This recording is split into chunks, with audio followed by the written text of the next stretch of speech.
अमेरिकी सदर Donald Trump ने ऐलान किया है कि भारत के ऊपर जो 50% टैरिफ उन्होंने लगाया था, जिसे कुछ कम करके 25% कर दिया था उनकी मसनूआत पे, उसे 18% कर रहे हैं।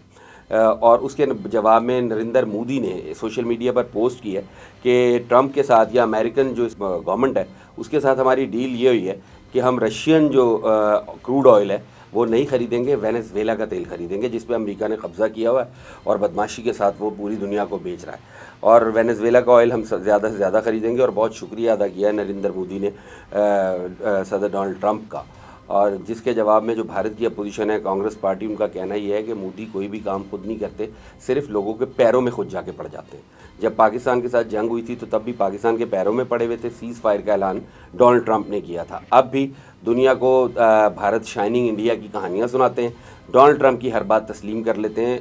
रूस जिससे नेचुरल नेक्सस है भारत का और पुराना दोस्त भी है, उसको छोड़ के डोनाल्ड ट्रंप की धमकियों से खौफजदा होकर और उसके पैरों में पड़ने के बाद ये जो टैरिफ कम करवाया, ये भारत को हो सकता है कुछ माशी फ़ायदा तो दे सके लेकिन उसकी इंटेग्रिटी को मुतासर करेगा। खैर, ये एक अपोजिशन के जो हैं वो कमेंट्स हैं, ये अपोजिशन की राय है, लेकिन इसका फ़ायदा तो भारत को होगा। उनकी प्रोडक्ट्स जो थी वो अमेरिका में उनकी सेल कम हो गई थी, जिससे इस टैरिफ के कम होने से जो है वो दोबारा वापस ओरिजिनल जगह पे आएगी। मज़ीद जब ये कम होगा, जितना पुराना टैरिफ था अगर तब उस पर आएगी तो भारत की इकॉनमी को बहरहाल इसका फ़ायदा बहुत ज़्यादा होगा।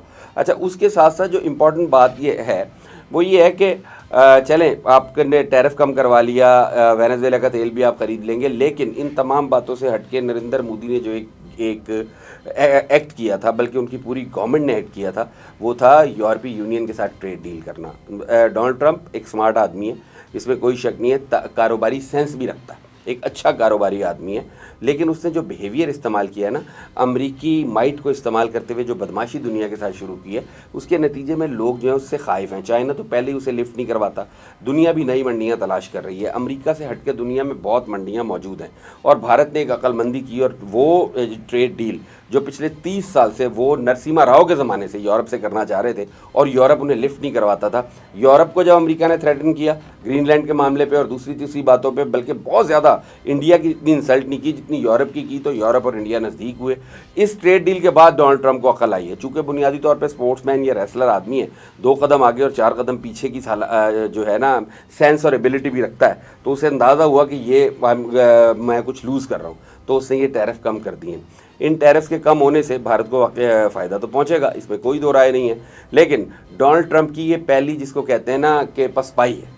अभी तक वो सब पे चढ़ाई कर रहे थे, हर मुल्क पे चढ़ाई कर रहे थे और वो पसपा होने के बजाय ये साबित करने की कोशिश कर रहे थे अपने वोटर को कि अमेरिका को बहुत बड़ी माइट है और हम बदमाशी से सब कुछ करवा लेंगे। लेकिन इस पसपाई के बाद देखना यह है कि वो बाकी ममालिक पे भी टैरिफ कम करते हैं या नहीं, क्योंकि भारत एक अच्छी इकॉनमी है, दरमियाने दर्जे की, लेकिन चीन एक बड़ी इकॉनमी है और चीन एक बड़ी माइट है। चीन के साथ वो किस हद तक तिजारती रिलीफ उनको देते हैं, ये देखना पड़ेगा। बहरहाल ये रिट्रीव का जो सफ़र है वो शुरू हो गया है और डोनाल्ड ट्रंप की ये जो पसपाई है, देखते हैं अब ये कहाँ जाकर रुके।